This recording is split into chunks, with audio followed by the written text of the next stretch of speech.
कुछ तो था उस नाले में जो रोज नाले के पास जाती थी। शायद वो किसी का इंतजार करती थी। एक दिन छुप कर देख लिया, कमीनी नाले से मेंढक पकड़ कर खाती थी। वाह वाह वाह वाह, मजा आ गया महाराज जी। ए महाराज किसको बोला? कवि हूँ मैं, कवि बोल।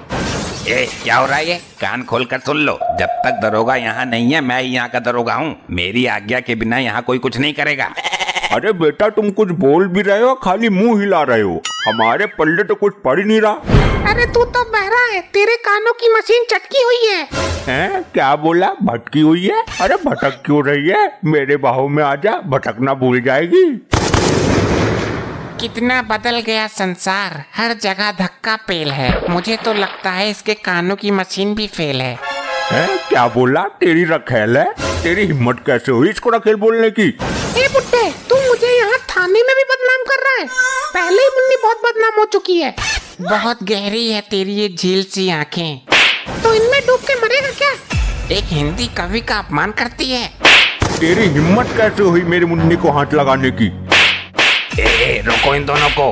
मैं कैसे रोक सकती हूँ? मैं तो एक अबला नारी हूँ, लेकिन तुम तो यहाँ के थानेदार हो, तुम रोको। लेकिन झगड़ा तो तेरे ऊपर हो रहा है ना। लुगाई कहीं भी पहुँच जाए लेकिन झगड़ा करवाने से पीछे नहीं हटती। यही एक जगह रह गई तो यहाँ भी करवा दिया। के भाई के हो रहा है हमारी गैर हाजिरी में? कुछ नहीं सर। ना कुछ तो हो रहा है। चलो हमें बताओ इनके बारे में। जी सर ये जो है ये हिंदी के कवि है, कविताएं सुनाते हैं। और भाई ये वृद्ध मानव कौन है? साहब ये तो बहरा है, सुनता ही नहीं है। बहुत बढ़िया भाई, विचित्र संयोग है ये तो। इस बहरे को किस जुर्म में लाए हो भाई? सर इसने बहुत अपराध किए हैं। लोगों को दूध में पानी मिलाकर बेच रहा था। सर इसने मुझे भी पानी का दूध दिया था कई बार।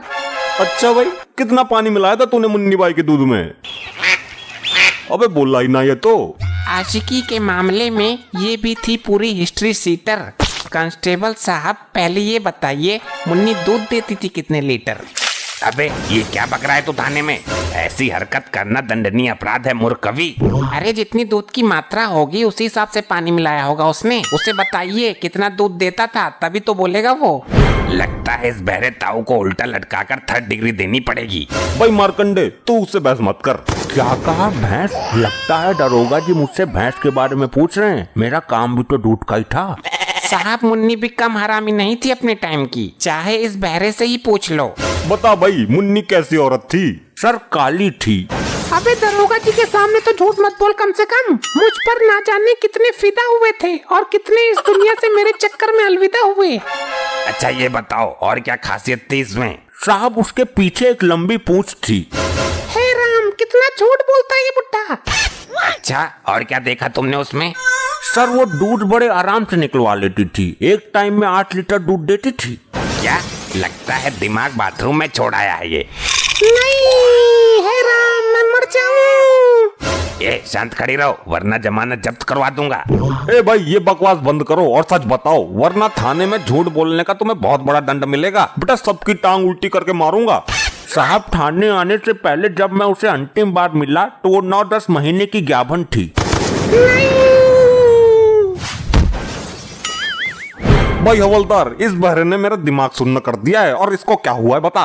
सर अब इससे और कुछ मत पूछना वरना मैं बेहोश हो जाऊंगा इस बार। बिल्कुल सही कर रहा है हवलदार, उसको उधर खड़ा करो और इसका विराज को बुलाओ भाई। कोई दीवाना कहता है, कोई पागल समझता है। तो पागल तो तू है ही, इसमें समझना क्या है? देख लो सर जी, समझा लो इसे, ये मेरी कविताओं का अपमान है।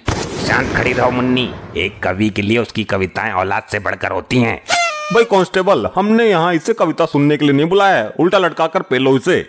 सर इसका सबसे बड़ा अपराध ये है कि इसकी कविता सुनकर एक निर्दोषी प्राणी मारा गया।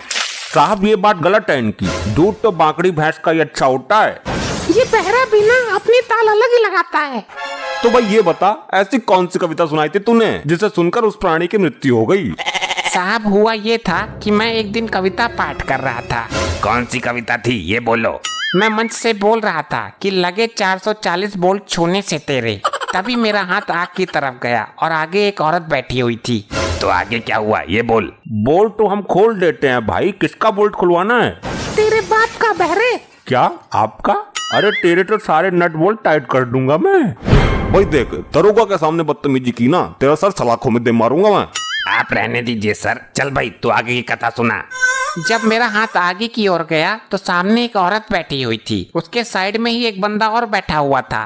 उस बंदे को लगा कि शायद इसमें ही 440 वोल्ट का करंट है। नहीं कविराज, भैंस तुम्हें गौशाला से लेकर आनी चाहिए थी, बहुत अच्छी मिलती है। इस बैरे का सिस्टम मेरी समझ में ही ना आ रहा। आगे सुना भाई, फिर क्या हुआ तेरी बकवास में। तो उसने 440 वोल्ट का करंट चेक करने के लिए औरतों को गलत जगह से छू लिया। औरत भड़क गई और औरत ने गुस्से से उसको ऐसी जगह लात मारी कि उसका ट्रांसफर सीधा ऊपर हो गया। तो भाई तुम्हें ऐसी कविता नहीं सुनानी चाहिए थी। तू एक पगली है, मैं तेरे लिए तड़पता हूँ। तू एक पगली है। मुझको पगली बोला तूने? हवलदार भाई रोको इन्हें। सर ये मेरे रोकने से नहीं रुकेंगे। ये लुगाई प्रचंड होकर पूरी शक्ति के साथ वार कर रही है। बचा लो दरोगा जी, बचा लो। इस औरत के घूंसे बहुत तेज पड़ रहे हैं। कैसे बताऊं तुम्हें दर्द है कितना। अरे क्यों तोड़ रहे हो मुझे इतना। अब मुझे और नहीं है पिटना।